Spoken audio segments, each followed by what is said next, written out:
तब साक्षी ने कहा, पापा, आलोक का एक्सीडेंट हो गया है, उन्हें दिल्ली से यहाँ लाया जा रहा है।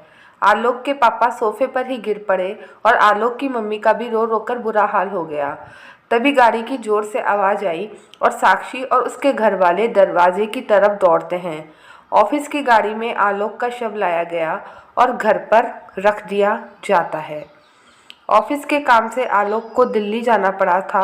इस स्थिति में साक्षी को छोड़कर जाने की उसकी इच्छा तो नहीं थी, पर कार्य की आवश्यकता को वे नज़रअंदाज नहीं कर सका और ऑफिस से साक्षी को फिर ये खबर मिली।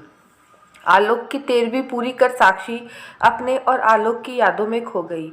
साक्षी एक गरीब परिवार की बेटी थी, जिसके 3 बड़ी बहनें और एक छोटा भाई भी था।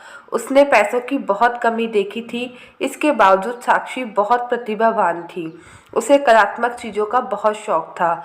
चित्रकारी, मेहंदी, कविता लिखना और किसी भी त्यौहार, जन्मदिन, वर्षगांठ पर सभी को कार्ड बनाकर देना, ये सभी शौक थे साक्षी के, जिसे उसके पिताजी ने और फिर आलोक ने भी बहुत प्रोत्साहित किया था।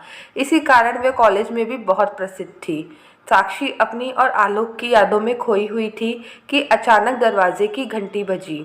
साक्षी की सास ने दरवाज़ा खोला और बताया, बहू, तुम्हारी सहेली आकांक्षा मिलने आई है तुमसे। आकांक्षा साक्षी की कॉलेज के दिनों से सहेली थी। दोनों का ससुराल एक ही शहर में था, इसलिए दोनों मिलते भी रहते थे। साक्षी आकांक्षा के गले लगकर रोने लगी और आकांक्षा उसे चुप कराते हुए बोली, देख साक्षी, तेरा और आलोक का साथ बस इतना ही था। 8 महीने की प्रेग्नेंट है तू, तुझे अब अपने इस अजन्मे बच्चों के लिए सोचना है। साक्षी ने कहा, मैं आलोक की यादों से निकल ही नहीं पा रही हूँ। ऐसा लग रहा है कि मेरी ज़िंदगी का कोई अर्थ ही नहीं है। मेरी ज़िंदगी बर्बाद हो गई है। अब मैं आलोक के बिना क्या करूँगी? कैसे इस नन्ही सी जान को रखूँगी? कैसे इसे पालूँगी? माँ जी, पापा का भी अब कोई नहीं है, उन्हें कैसे रखूँगी? मेरे घर की हालत तो तुझे पता है। मेरे पापा जैसे तैसे मेरे छोटे भाई को पढ़ा रहे हैं। मैं अपने मायके जाकर भी मम्मी पापा का और बोझ नहीं बढ़ा सकती। मैं क्या करूँ आकांक्षा, मैं क्या करूँ? मैं अब जीना नहीं चाहती हूँ। आकांक्षा ने कहा, साक्षी, तू पागल हो गई है क्या? क्या सोची जा रही है? तू मत सोच इतना। तुझे अपने इस बच्चे और सास ससुर की चिंता है ना, तो मत जाना मायके। कौन बोल रहा है तुझे वहाँ जाने को? ज़रा दिमाग से काम ले साक्षी। तू जो ये सब सोच रही है, ये सब जिंदगी का खालीपन है। तू जिंदगी को खाली गिलास के नज़रिए से देख रही है।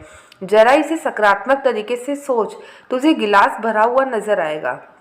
तब साक्षी ने कहा, आकांक्षा, तो मुझे ये सब सिर्फ शांत करने के लिए कह रही है। अरे ज़िंदगी खाली हो गई है मेरी, और मैं वही देख रही हूँ। क्या हो सकता है आगे? कैसे देखूं भरी गिलास? कुछ सोचा है तूने? क्या करूँगी मैं, बता, क्या करूँगी? तब आकांक्षा ने कहा कि ज़रा शांति से सोच।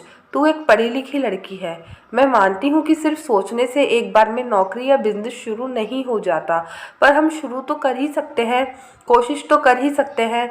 तू कार्ड मेकिंग, चित्रकला, मेहंदी, इन सब में निपुण है, तो इन सब के लिए ऑर्डर लेना शुरू कर।